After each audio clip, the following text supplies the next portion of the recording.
Bon, Angular Material, quand il y en a goûté, ensuite c'est très dur de s'en passer, et d'autant que la doc est excessivement bien faite. Alors, vous pourrez mettre dans vos favoris donc cette URL-ci, et même surtout, moi je mets en favori, c'est celle-là, celle qui liste tous les components. Hein, j'ai mis en favori même ici, dans ma barre, ma toute barre de Chrome. Eh bien, ce qui est vraiment très bien fait, bon, les choses sont présentées sous forme de catégories, mais également sur le côté, hein, dans ce menu-ci. Bien, il vous est vraiment détaillé comment utiliser chacun des components. Alors pourquoi utiliser des components? Eh bien, regardez, une démo vaut mieux qu'un autre discours. Prenons le cas dans les formes contrôle, donc des contrôles qu'on utilisera dans un formulaire. Prenons un banal champ texte, cet input de type texte. Et vous avez vu quand même, ça a plus d'aspect, ça a plus d'allure tout de suite, comme ça que le pauvre champ texte de base qu'on voit sur les formulaires HTML non stylisés. Et si vous allez dans les exemples, hein, vous en aurez d'autres. Vous avez vu, c'est quand même joliment présenté, hein, ces placeholders qui se réduisent. Si on en regarde d'autres, tels que les input radio, vous avez vu ces belles animations. Hein, c'est pour ça que quand vous avez installé Angular Material en une seule ligne de commande, de cette commande ngadd Angular Material, hein, ce qu'on avait joué tout à l'heure, ça vous a ajouté ce module propre à Angular, hein, d'animation. Import Browser Animation Module, parce qu'il y a des animations. De bon goût. Donc ce qui nous intéressait, c'est de pousser encore plus loin, non pas la paresse, mais en tout cas l'utilisation de ces nouveautés propres à Angular 6. Eh bien, c'est la possibilité, nous, ce qui nous intéressait, c'est d'avoir un menu comme celui-ci pour notre restaurant.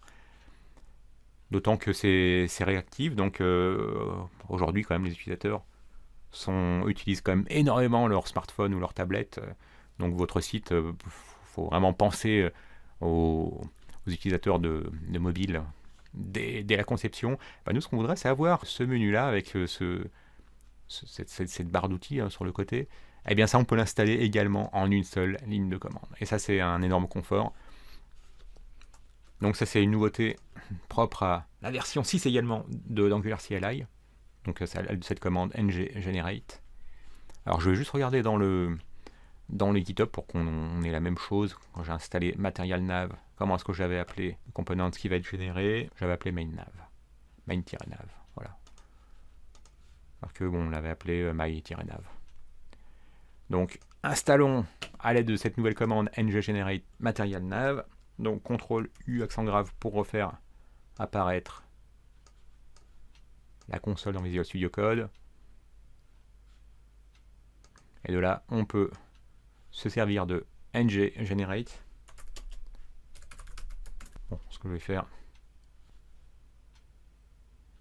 je vais le taper jusqu'au signe égal, parce qu'ensuite on va mettre un nom qui nous conviendra davantage. Et donc on avait dit que nous, on l'avait appelé main-nav.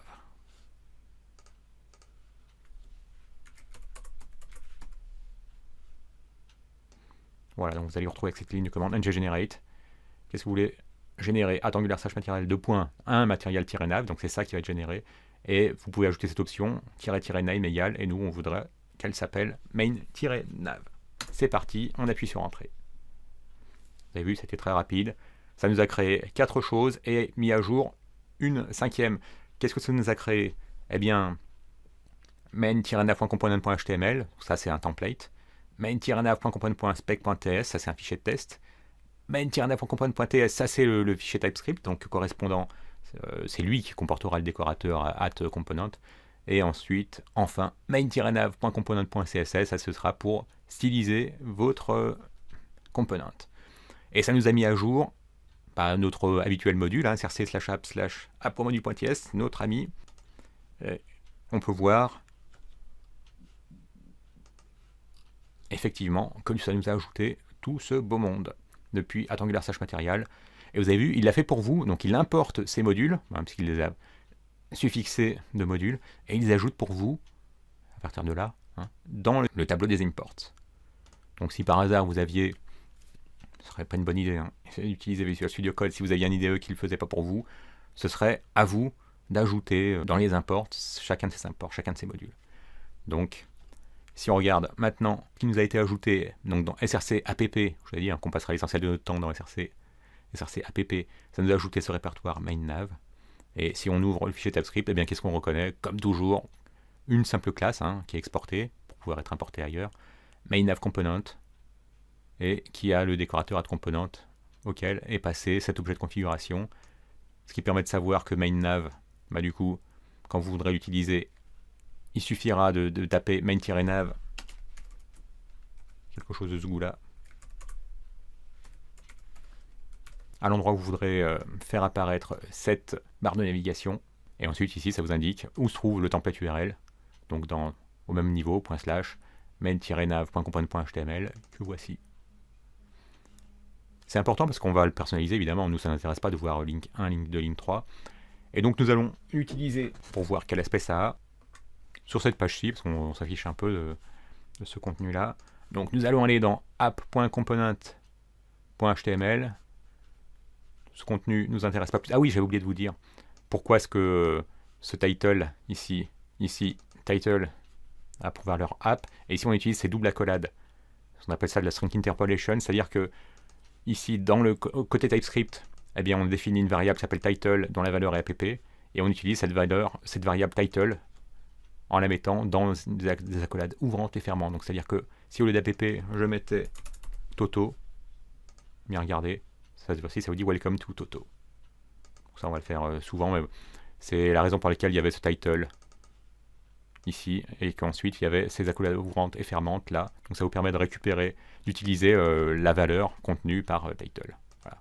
Bon, maintenant ça ne nous intéresse plus, donc on va supprimer ça, et on va utiliser le component qui a été fraîchement généré, donc celui-là, qui a pour sélecteur main-nav, ce qui veut dire que maintenant on peut taper ce tag qui ressemble à un tag HTML à l'endroit où on souhaite utiliser cette barre de navigation.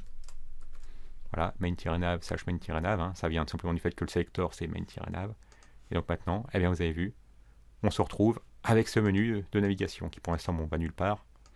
Mais on reconnaît bien les link 1, link 2, link 3 aperçus rapidement ici même. Alors il y a un petit souci de présentation, parce que on aurait dû avoir une certaine couleur, on aurait dû avoir une couleur pourpre, et avoir un style. Bon, on voit bien qu'il y a ici un effet d'ombre, enfin ça ressemble bien à ce à quoi ça aurait dû ressembler, mais il manque le style. Alors ouvrons la console, parce que c'est pas normal. Il n'y a pas de message d'erreur, en revanche il y a un petit warning qui ne peut pas trouver le thème principal. Pourtant tout à l'heure on a bien vu qu'il y avait Pink, Indigo Pink. La plupart des composants matériels ont besoin pour fonctionner correctement. Et donc il y a un lien qui nous indique,